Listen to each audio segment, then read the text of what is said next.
So if you walk into a room, right, and you see a shattered window, maybe some overturned furniture, yellow police tape everywhere, you know immediately that a crime happened. Oh, yeah, for sure. The evidence is just right there in front of you. Right, you can point at the damage and say with, absolute certainty that someone broke the rules here. It's undeniable. And we really build our entire concept of justice around that kind of tangibility. Like, we rely on the visible aftermath to prove that a transgression actually occurred. Yeah. Because it's clean, it's undeniable, and frankly, it's comfortable for us. It is comfortable, but, I mean, what if the crime scene is a human mind? Right. That changes everything. Exactly. What happens when the only evidence of a violent transgression is a survivor's memory? Yeah. And the perpetrator's primary weapon is just convincing the rest of the world that the survivor is, well, losing their grip on reality. Suddenly, that entire framework of visible proof just completely collapses. It really does. Right. And that profound tension, between the invisible reality of trauma and a society that demands visible proof, that is the core of our deep dive today. And it is a heavy one. It is. We are looking at a deeply raw, intensely emotional excerpt titled Death. And this is part of a larger work called The Silent Eyes of Madness. Yeah, and we should tell you, listening right now, this text really pulls no punches. No, it doesn't. It deals with severe trauma, abuse, and the devastating psychological aftermath of being silenced by the very person who hurt you. Yeah, our goal today isn't to solve all these massive societal issues in 20 minutes, but we want to unpack the brilliant, just devastating way this author uses poetry to map out the architecture of trauma. It's a challenging read, but I mean, it is brilliant in its precision. Absolutely. The author isn't really expressing their pain on the page. They are providing us with a meticulous blueprint of how gaslighting actually operates. Yeah, it's a masterclass in understanding the mechanics of containment, really.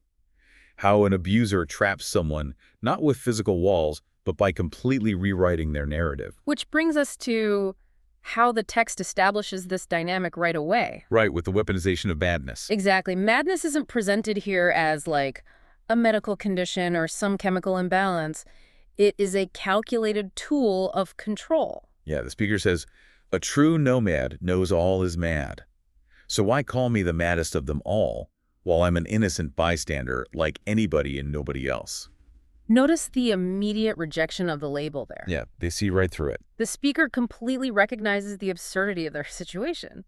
I mean, they describe themselves as a nomad and an innocent bystander. Just someone simply existing, right? Yeah. Unmoored, observing the chaos around them. Right. Yet they're the one being singled out and branded as the maddest. It's almost like being trapped in a funhouse. Where the abuser designed all the mirrors. Yes. Oh, that's exactly it. You are standing in this room filled with these distorted, twisted reflections. But the second you, the victim, point at a mirror and say, "Hey, this reflection is warped. This isn't reality," the abuser turns around and says, "What are you talking about? The mirror is perfectly flat. You're just crazy." The abuser built the distortion, but when you call it out, you get penalized for seeing it. Right. That captures the exact mechanism of gaslighting so well. The perpetrator entirely relies on the victim trusting the abuser's definition of reality over their own senses. And the author takes this a step further, exposing the darkest part of that manipulation with a line that is just, well, it's devastating. Oh, I know the one you mean. "A rapist you diagnosed to contain me." Yeah, that is such a jarring collision of words. Diagnosed to contain me. It really represents a profound theft of clinical language. It does. I mean, think about the cultural weight of the word diagnose. Right. Normally, that's a good thing. Exactly. A diagnosis is traditionally a tool for healing. It's a way for a medical professional to understand an illness and offer a cure. But here, the perpetrator has just stolen that authority. Stolen it completely. The abuser is masquerading as the doctor, right? Using the clinical weight of a diagnosis to completely invalidate the victim's reality.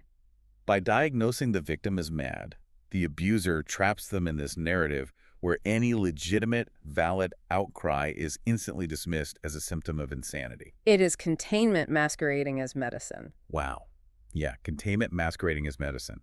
And if the person who harmed you convinces everyone, or even manages to convince you that your reaction to the harm is simply madness, you have zero ground to stand on. None at all. Your credibility doesn't just take a hit, it is entirely erased. And once your credibility is erased, your fundamental sense of self is, Utterly defenseless. Because the abuser doesn't just stop at calling the speaker mad, they use that lack of credibility to attack and dismantle the victim's actual identity. Which explains the sudden shift in the text into this brutal, physical, and objectifying language. Yeah, that transition is really stark. It goes from this abstract discussion of diagnosis and madness straight into just tearing apart the speaker's physical self. Let me read these lines because they actually trip me up a bit on the first read. Go for it. Okay. It says, "Curse me like you do your lady boys. Never a real lady. Never a real boy chop me up. Call me a child toy." Those are intense. They are. And wait, the gender imagery here really throws me off a bit. Why bring this specific idea of gender liminality, never a real lady, never a real boy, into a discussion about being treated like a toy? Well, I think it illustrates the total stripping of recognized human identity. How do you mean? Think about how we categorize people in society to make sense of them, right? We rely on these binary labels. Right, of course. By placing the speaker completely outside of standard, accepted human categories, the abuser is alienating them from the human experience itself. Oh, wow. So if you don't fit into a recognized category of personhood in the eyes of your abuser, Then you lose the basic protections and empathy that come with being a person. You turn a human being into a commodity. chop me up, call me a child toy. That makes total sense now. And a toy has no agency. A Yeah. toy doesn't have a voice to object when it's being broken. It's just something to be played with and discarded. Exactly. And most importantly, a toy cannot be a victim in any legal or moral sense. Because it's not real. Right. This dehumanization is a necessary prerequisite for the ultimate betrayal the poem outlines. By systematically stripping away the victim's humanity, the abuser sets the stage for a terrifying role reversal. And we see that play out perfectly in the line, I'm the victim, yet you turn me into a perpetrator, you traitor. That is the final twist of the knife. Seriously.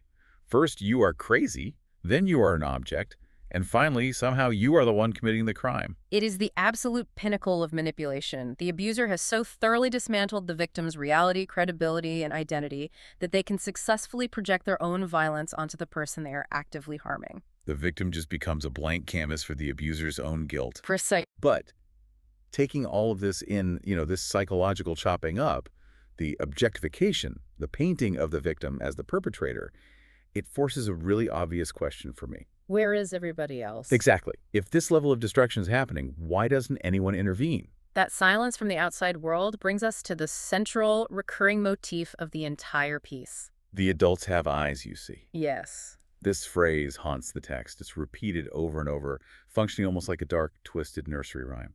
The adults have eyes, you see. It really gets stuck in your head. It does. But the tragic irony of the poem is that these adults who clearly represent society, authority figures, the people who are supposedly tasked with protecting the vulnerable, they see absolutely nothing at all. They see nothing because they are looking at the wrong timeline. The wrong timeline. Yeah. The poem makes a brilliant commentary on how society demands trauma to exist in the present tense. Oh, right. Let me pull the quote for that. The speaker says, "You only raped me when my heart was intact. I cannot say what you've done. The adults have eyes, you see. And if it's not being done now, I can't tell what you've done to me." It's so frustrating to read, isn't it? It's almost like society is operating as a live feed security camera. Watching the present moment with just intense focus. But someone ripped the hard drive out. The red light is blinking, the lens is wide open, but it cannot record and it cannot look back. That is a perfect way to put it. If the crime isn't happening right now, right in front of the lens, as the poem explicitly says, and you are not yet currently raping me, the camera registers a completely empty room. Society demands visible, present tense proof of suffering. Yeah. And that security camera analogy perfectly captures the devastating logic of the adult's blindness. Because the abuse happened in the past, when my heart was intact, the speaker is entirely gagged by the present. Because there's no fresh blood to show. Right. The adults rely so heavily on superficial observation that they are completely blind to the hidden internal wreckage left behind. It's like the trauma caused a massive earthquake that fundamentally changed the landscape, but the adults didn't see the ground shake. No, they didn't. They just look at the broken landscape today and think, well, it must have always been this way. And the abuser relies on that exact societal flaw. They are protected precisely because the adults are watching the present, not the past. Wow. And the abuser actually taunts the victim with this reality. Yeah, the speaker notes, Angry that you cannot even rape me because the adults have eyes, you see. The abuser knows the rules of the societal game perfectly. They know exactly how to play the system. They know that as long as they don't commit the act while the live feed is running, while the adults are actively watching, they remain completely untouchable. Which leaves the victim trapped in this impossible paradox. They are caught between an abuser who fundamentally broke them in the past and a society of adults who absolutely refuse to look beneath the surface of the present moment. This creates a psychological pressure cooker that guarantees the victim's profound isolation. Yeah, the text frames this as an inescapable double bind. The speaker lays out that trap so clearly, saying, I'm crazy for not changing. I'm crazy because you changed me. It is a complete lose-lose scenario for the survivor. Literally no way out. Let's look at the cognitive dissonance required there. If the victim tries to pretend the abuse never happened, if they try to go back to who they were and force themselves into not changing, the internal friction of denying their own reality makes them feel crazy. Because you can't just unexperience trauma. Exactly. The trauma has already altered their psychological DNA. They are fundamentally changed. But if they display those changes, if they act out from the trauma or show their fear, society looks at them and says, look how crazy they are. Man. And reaching out to those adults for help isn't just unhelpful, it's actively dangerous. Very dangerous. The poem says, if I said it, they will go mad. They love to say I'm crazy. Because the adults have their own fragility. What do you mean by that? Well, if the speaker tells them the truth, the adults won't be able to handle it. Acknowledging the reality of the abuse would be too horrifying, too disruptive to the adults' comfortable, safe worldview. We want to believe the world is just. Right. So, as a defense mechanism, the adults will go mad and deflect that madness right back onto the victim. Yeah. It is much easier for society to call one person crazy than to admit a monster is operating in plain sight. Which is just heartbreaking. And I think this brings us to the final haunting resolution of the text. It's a tough ending. It is. The speaker says, I want to close my mouth forever. Forever I have to hide myself. And then closing lines. But will you ever really know? No, I am forever alone. I really struggled with this ending. I mean, is closing their mouth forever just, I don't know, giving up? Does the abuser ultimately win by forcing the victim into this total permanent silence? I wouldn't call it a surrender at all, actually. Really? How so? In the context of the world this poem builds, silence is a tragic necessity. It is an act of self-preservation in a completely unwinnable system. Because speaking out only brings more harm. Exactly. If speaking the truth results in further abuse, being labeled mad by the perpetrator, being further alienated by the fragile adults, then silence becomes a sanctuary. Wow. Silence isn't defeat. It's the only safe room left in the house. Being forever alone is devastating, for sure. But isolation is the only space where the speaker's truth remains entirely theirs. Because nobody else can touch it. Right. By closing their mouth forever, they stop trying to translate their invisible pain for adults who refuse to look at it. Their truth remains pure, completely untainted by society's refusal to believe them. That's powerful. They are alone, but they are no longer actively participating in their own gaslighting by seeking validation from a system designed to ignore them. It's taking the only piece of power left on the board. But it also highlights a profound failure of the community. Yeah. The ultimate tragedy of this text isn't just that the abuse happened in the first place, though that is horrific. The tragedy is that the society surrounding the victim made total isolation the safest possible outcome. Man, we have covered a massive amount of complex psychological terrain today. We really have. We've traced the journey of how a diagnosis of madness can be weaponized as a cage to contain a victim. And we've seen how removing a person from recognized human categories allows an abuser to violently flip the script, turning the victim into the perpetrator. Yeah, and we explored the chilling reality of the seeing adults, a society acting like a broken security camera, demanding visible, present tense proof of trauma while remaining entirely blind to the invisible wreckage of the past. All of which forces the survivor into that impossible double bind, culminating in their retreat into solitary silence as their final, desperate defense mechanism. So why does all of this matter to you listening right now? It matters a lot. It does, because this text is far more than just poetry on a page. It is a meticulously detailed map of how gaslighting and societal complacency actually operate in the real world. It forces us to ask ourselves how we listen to people whose wounds aren't bleeding out in the open. It challenges us to recognize that an absence of visible evidence is not evidence of absence. The architecture of trauma is almost always built where the public cannot see it. Always. We spent this time analyzing the abuser, the victim, and the blind adults in the text.